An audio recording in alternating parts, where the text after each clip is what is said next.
Hello and welcome back.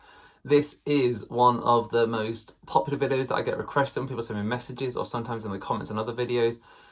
People want to know how much teachers get paid, and specifically more recently they want to know whether or not teachers are on a pay freeze, because especially during lockdowns, there were loads and loads of headlines about teachers having a pay freeze and they're not going to get paid, or headlines that kind of exaggerated the real truth, that kind of thing.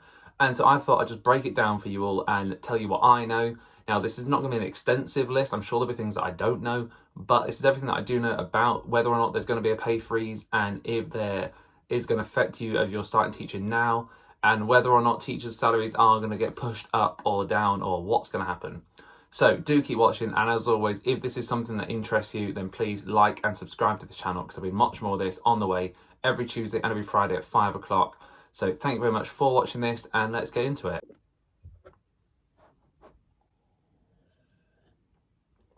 So first of all, after a sip of coffee, because it is Sunday morning and my baby boy was awake pretty much all day yesterday, not very happy, then he woke up very early this morning, so coffee is definitely needed, but we can leave that up there. The most important thing to talk about in this video is that the answer has a bit of pay freeze is yes and no. If you want to find out why it's yes and no, then keep on watching. The reason it's yes is because last year, yes, indeed, there was a pay freeze announced, and the Chancellor, Rishi Sunak, did put in place a pay freeze on public sector workers, which include teachers. This was due to the pandemic and how lots of people in the private sector obviously were on furlough or had their wages cut or were really struggling generally with their businesses because of the impact of the pandemic on people's lives and their livelihoods. And so the public sector was therefore put on a pay freeze to kind of balance it out, and obviously because the economy wasn't going that well, we were put on pay freeze too, which is not ideal for public sector workers, and it's not just teachers, it's anyone in the public sector. However, the answer is no, because this pay freeze has then since been cancelled and teachers are back to working hard, and teachers are back to earning pay rises for the work they do each year, hopefully in line with inflation. Now, this is something that we're going to go into much more detail on, because obviously inflation is currently going up, and I think at the minute it's between 4 and 6%. Depending on when you're watching this video and depending on what it is right now, I can't quite remember off the top of my head. But obviously, if we are going to get a pay rise, if it is in line with inflation, then that's great. But if it's not, then really it's a pay cut. Again, more details on that coming very soon. Another sip of coffee needed, and then we're going to get into kind of the ins and outs of all the pay rises, pay cuts, pay freezes, and everything else.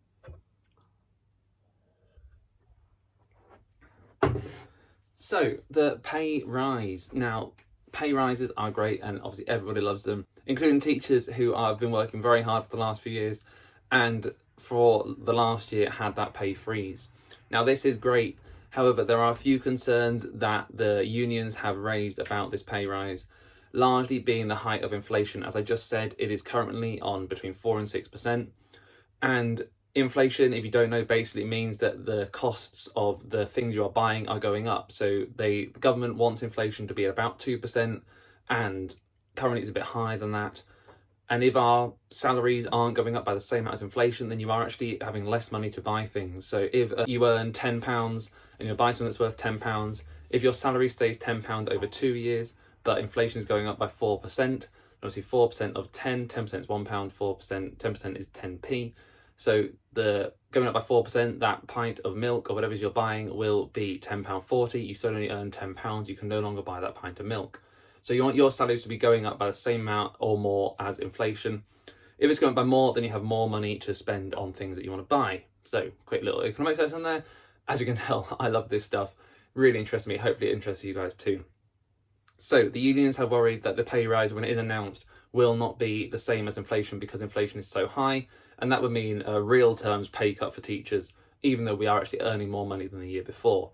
Again, this is the same for all public sector workers, for all workers in general. If your pay is not going up by the same amount as inflation, you are actually getting a pay cut for year on year in terms of money you've got to spend on things you want to buy. So we will see what that is. There is another concern as well about the amount of money that schools have to provide, and we're going to get into that now after another sip of coffee. So the next 2 bits of uncertainty about this pay rise are, number 1, how much it will be, and number 2, whether or not the schools will have to take the hit. I will explain what both of those mean now. So when the government announces there will be a pay rise, they do not necessarily straight away announce how much that pay rise will be. what kind of percentages we're talking about, and for which levels of teachers, because normally teachers are the kind of M1, the bottom rung, the newly qualified teachers, or should I say the early career teachers now, the ECTs.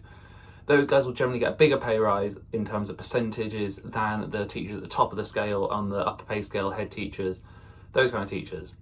So they haven't announced that yet, and there's all sorts of different review bodies, and you need to have a look at it, and that generally gets announced in the springtime, so hopefully in the next few months that will get announced, and I'll let you guys know if it does.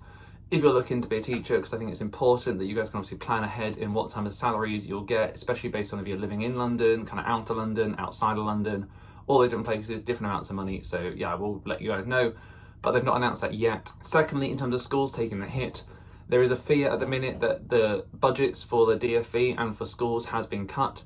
And so when the Department for Education announces a pay rise for teachers, sometimes they say, here is the load of money for schools to give to the teachers, and the schools don't have to take it out of their original budgets. However, when the DFE has had a budget cut, they don't have as much money to give to schools. So they might say, yes, you can pay your schools, your teachers 2% more. However, you need to find that 2% out of your own budgets. And therefore schools have to make some really tough decisions, because the teachers are deserving of the extra pay increase and they'll want to give that to the teachers.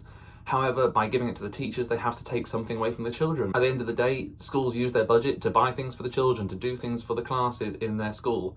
And if they have to pay more to the teachers without getting any more money for that, they have to take it away from somewhere else.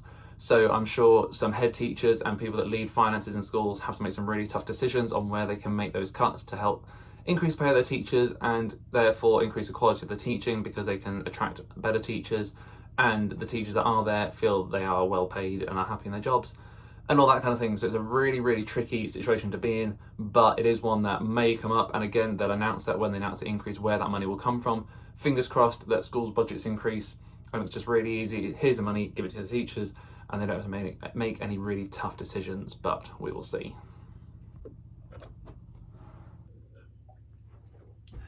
Finally, one of the other things that they have announced in terms of schools and their budgets is there's an extra £2.6 billion being given to schools to help with their SEN departments, which is absolutely brilliant. Obviously, the more funding for the areas in terms of special educational needs, the better. It really helps support those children that need the extra level of support in classes, help schools that provide specialist support for children with SEN and are specialist schools for that area. And it just generally is really welcome, because it's a really, really important area in schools. It's increasing more and more the need for extra budget and extra resources for SEN children. And again, it's just a bit of really good news, really. You can never fault getting more money in that area. And they have given that, so absolutely fantastic. Let's keep it ongoing, keep it coming if we can.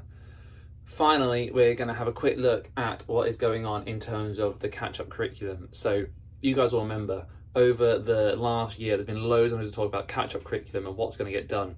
The two big headlines were that, were they going to put in longer school hours, and were they going to put in extra days of school, so working at weekends?